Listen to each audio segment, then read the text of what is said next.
Tonight, a break in a case that's shattered a family and brought a community together. I feel on edge. Again, it's not like this was just a one-off incident. This has been building over the last 6 months. Police make an arrest in the shooting that left an innocent mother of 2 dead. We'll share her husband's heartbreaking message. There's concerns overall about keeping it free, keeping it public. Plus, the results are in, and it turns out many people seem leery about the spa proposed at Ontario Place. Details on the public consultations just released by the city. 70% of our work comes from the U.S., so we are down already, just with the writer's strike, we're down 70%. And the shows that can't go on. We'll tell you about the Toronto productions in jeopardy as U.S. performers join writers already on strike. We begin tonight at Queen and Carlaw in Leslieville, and a live look at the scene of a growing memorial for an innocent woman killed last week in one of the city's latest homicides. Police with a major update today. One of the 3 suspects is now under arrest. Good evening, I'm Chris Glover. Caroline Huber, Macarat's husband, has a message for the city tonight. Thank you to those who have rallied behind him and his 2 little girls, left grieving after his wife was killed. A stray bullet struck her on the street last Friday after 3 men got into a fight. Adrian Macarat also says he is grateful to police, who today announced a suspect was arrested and charged. Dale Manukduk begins our coverage tonight. Oh yeah, we saw... Julie Brown was in her shop the day Caroline Huber Macarat was struck and killed by a stray bullet a few doors down. One guy in the white shirt with the black top, he walked literally across, he was right there, put the gun in his pocket, looked up, and walked away. That guy was allegedly Damian Hudson, the man charged with second-degree murder. Brown's boutique clothing store is directly across from the South Riverdale Community Health Center. I feel on edge. Again, it's not like this was just a one-off incident. This has been building over the last 6 months. The health center has been operating a safe consumption site since 2017. Some residents say the activity around it has gotten noticeably worse. It seems to sometimes attract a different crowd of people that have been not necessarily users of the center, but coming because of the people that are around the center. Ashley Kia says her sons found this bag on their home's laneway and confirmed it with people at the center that it was fentanyl. She says drug paraphernalia is a common sight around it. CBC Toronto's cameras took a short walk around and found several needles and a glass pipe. Kia and Brown say the safe consumption site provides an important service, but would like to see it relocated to somewhere with less traffic. This is just not a place where you can have people, shooting up on the street next to that and potentially gun violence in the street. Not all residents and business owners feel that way. Aisha Jamal is both. She works and lives seconds from where the shooting happened. We live in a very safe neighborhood, so this is a bit of an anomaly. And it is something that can happen in any part of the city, not only in front of a safe injection site. According to the Toronto Police Neighborhood Map, South Riverdale's major crime indicators are up across the board. Year to date, assaults are up 19%, break-and-enters up 21%, and sexual violence up 81%. Police tell CBC Toronto they cannot connect these stats to the community center. The center did not respond to our questions on how it will address safety concerns. However, Mayor Olivia Chow, who appeared on CBC's Metro Morning today, says she's been in direct contact with them. They're looking at solutions. They're coming up with an action plan for that area, and I will back them up and make sure their recommendations will be implemented. For the time being, police say they've increased their presence in the neighborhood as a direct result of the homicide. There have been lots of police here on scene today, and Adrian Macarat, the husband of the 44-year-old woman who was innocently killed, issued a statement thanking police officers for the arrest that was made, as well as the public and first responders. Dale Manukduk, CBC News, Toronto. And we wanted to share a bit more of that emotional statement released by the victim's husband this evening. Adrian Macarat saying to the remarkable local community and individuals from around the world, "I cannot thank you enough for your support during this profoundly difficult time." He went on to say in that statement, Caroline was a beacon of light, and the compassion shown by each of you reflects the love and empathy she would have extended to others in a similar situation. A public vigil will be held Monday evening at Jimmy Simpson Park to honor her life.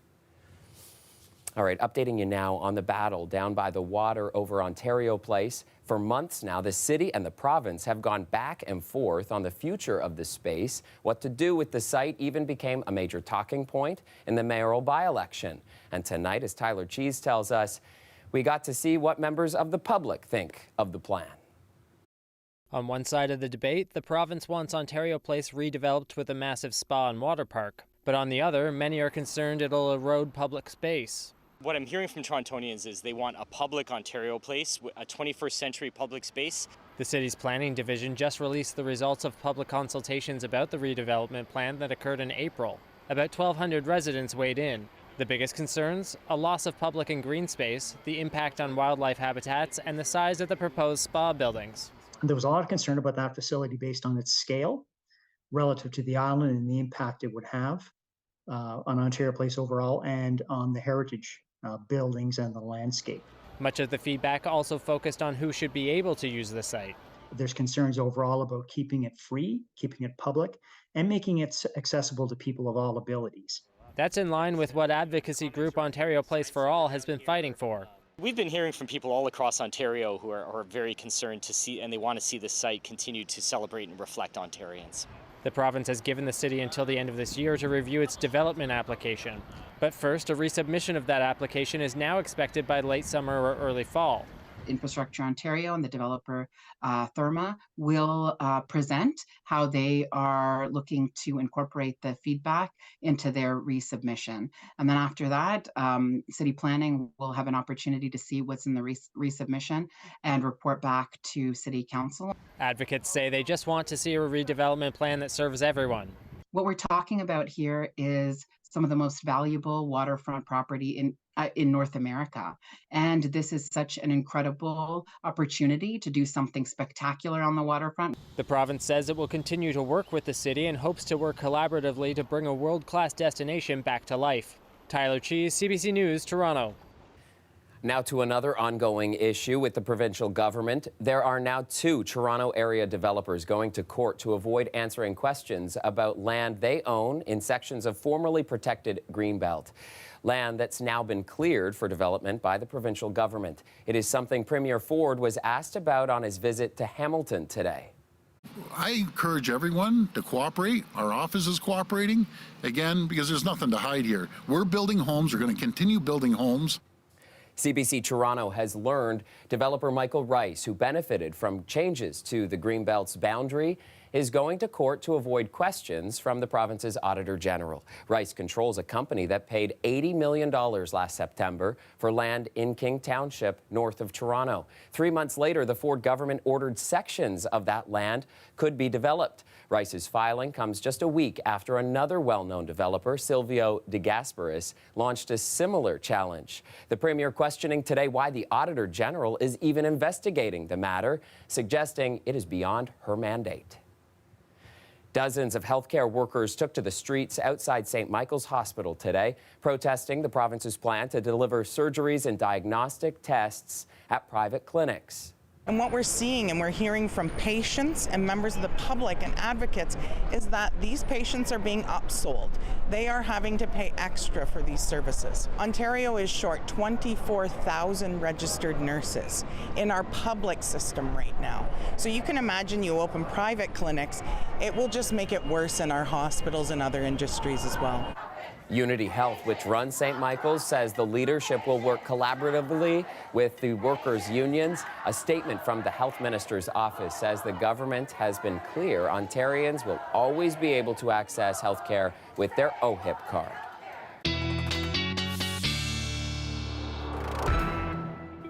Environment Canada has confirmed at least 1 tornado touched down in the Ottawa area this afternoon. 1 person suffered minor injuries and dozens of homes were left damaged. The rain was coming in, glass everywhere, bits of roof coming down inside. It's like the war zone. So the only way you can kind of describe it, it was horrifying. This is video of the twister that touched down about 20 kilometers from downtown Ottawa. A severe thunderstorm hit the area just before the tornado, bringing heavy rain and hail. Severe weather across a massive region stretching as far away as Montreal, even grounded flights. Pearson Airport was affected by that today as well. Colette Kennedy is joining us now. Colette, quite the day of wild weather. Yeah, Chris, I mean, just such an active 24 hours, all associated with one system. And this is not the current radar. I want everyone at home to know, nobody panic here. I'm going back and looking at what happened through before midnight last night with some of the active weather in southwestern Ontario, the heavier rains and rainfall warnings that then pushed through the GTA, but especially to the north. And then, of course, with some daytime heating, the energy from the sun, this thing really fired up again. And then we get into those lines that move through eastern Ontario and southern Quebec, of course, being impacted as well.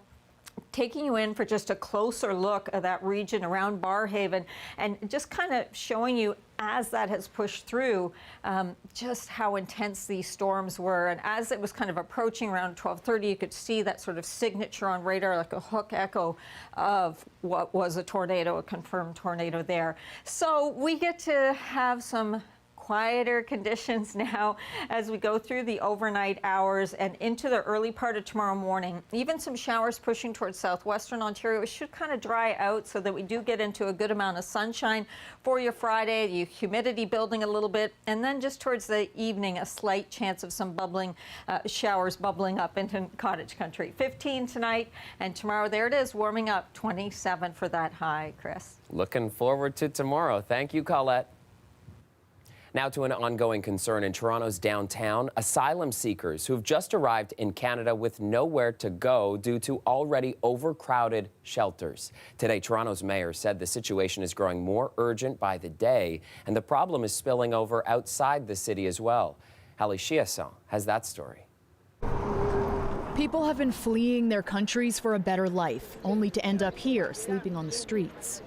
Every one of our shelter is full, and then each night we are turning away over 300 people. Half of them are refugees, and we hope to come together, collaborate, and actually solve that problem. Mayor Olivia Chow says city staff are meeting with the federal and provincial governments to negotiate a solution tomorrow. Yesterday, Prime Minister Trudeau essentially said they're working on it. We will we will work with municipalities and provinces on supports as necessary to make sure that Canada continues to support people who are coming to Canada. Chow says the situation is growing more urgent by the day. We'll have to talk to people like Red Cross. We may have to do emergency camps. I don't know. It's not just a problem here in Toronto. In the last couple of weeks, we've had hundreds of people show up in Durham region. Durham's regional chair says the number of asylum seekers not being able to find shelter has increased tenfold. As capacity is taken up in other municipalities, they're simply moving to where there is capacity. He says they've been renting hotel rooms, extending drop-in hours, but it's not sustainable. Another region piping up today. Quote, Peel is experiencing the same challenges as Durham. Our current shelter system is over capacity at 164% occupancy. To put it into perspective, historically refugees made up 5 to 7% of shelter population. Now they're at 34.7%. It's a combination of an influx of asylum seekers while federal programs ended and provincial funding has been spent. Hallie Chiasson, CBC News. In less than 1 hour from now, Hollywood actors will officially join writers already on strike as a battle with major studios continues to shutter productions across the globe, including here in Toronto. We are being victimized by a very greedy entity. I am shocked by the way the people that we have been in business with are treating us. I cannot believe it. The strike starting at midnight comes after negotiations over a new contract failed. The Screen Actors Guild represents many of Hollywood's actors and writers. Leaders with the union say they'll withhold their work until they receive a fair contract. Hollywood writers have already been on strike since May.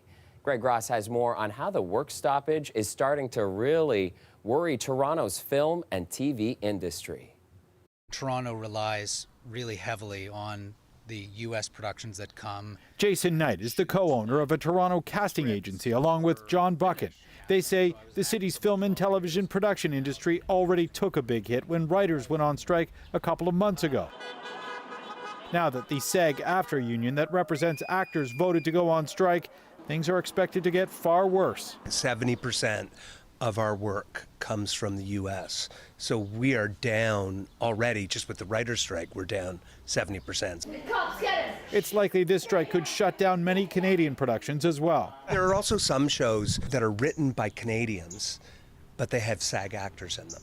So they're now going to be affected. We haven't heard back from Murdoch yet. They say the timing couldn't be worse. Summer is our busiest production time for obvious reasons, and there's been a real dearth of shows coming and work opportunities, which of course affects everyone.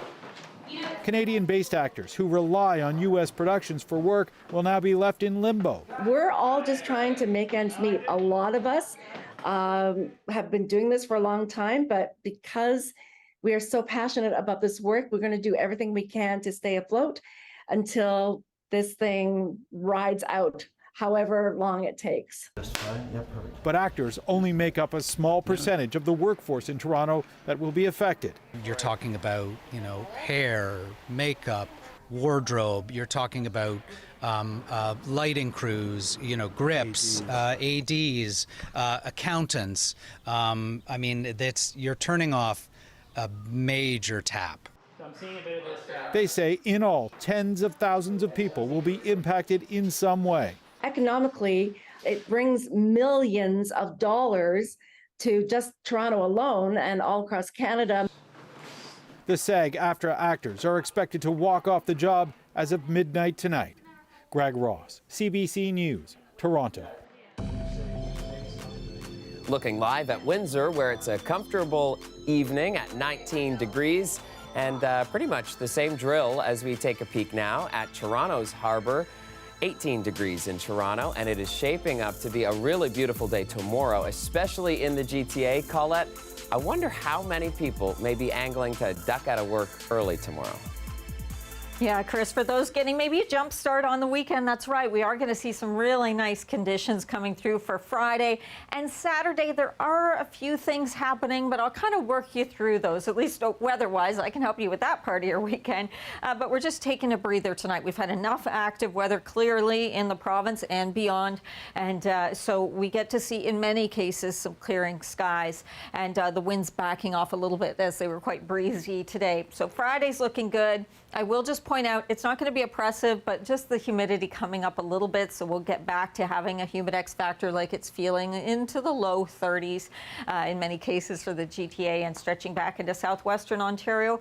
And yeah, I put cloudy in as the icon because there's certainly going to be some extra cloud cover. Now, there'll be some wet weather there too, but perhaps not as widespread as it was at one time looking. So just kind of jumping into tomorrow, and this is lunchtime, there is going to be a line of some showers moving towards Windsor, towards Sarnia. However, it breaks up quite a bit as it approaches into the afternoon. So the risk there, a few sprinkles, maybe, hopefully that's all there will be. Some isolated showers into the evening Friday. Otherwise, a really pleasant day, and in most cases, a dry day. Rolling ahead towards Saturday in the morning hours, I would anticipate some wet weather.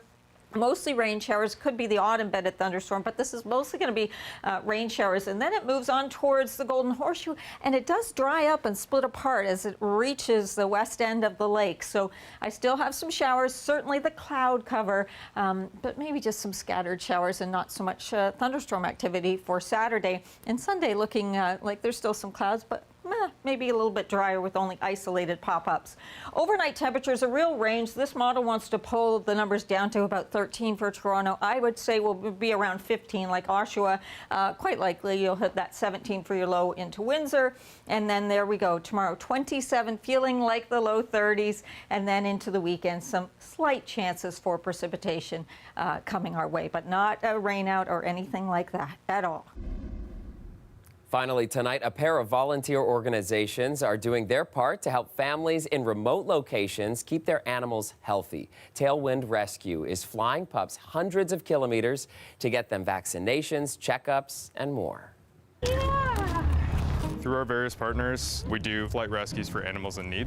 A lot of times there are animals up north that don't have access to vets, vaccines, things of that nature, or simply need to be adopted. So we move the animals to a better place where they can be adopted or taken care of. Animal rescues has been something that pilots have been doing for a really long time, especially in the US. In Canada, it's sort of hit or miss. There's a lot of dogs that need to be rescued and not enough planes. So that was the inspiration for starting it and really the original motivation for me getting my license. So I actually reached out to Maddie's place, and through Pilots for Paws, we were able to coordinate the flight. So we had a member in Moosonee, a community member that reached out.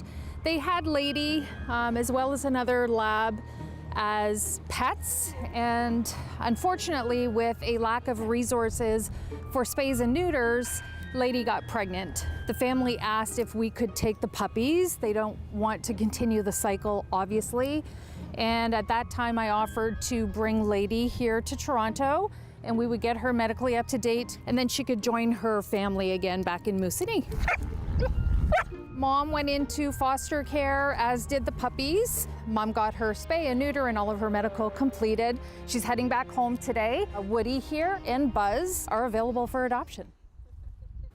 Woof, that's a good one. Love that organization and their mission. That's our show for you tonight. Thank you so much for watching. Talia Ricci will be with you tomorrow night at 11. Have a great night, everyone.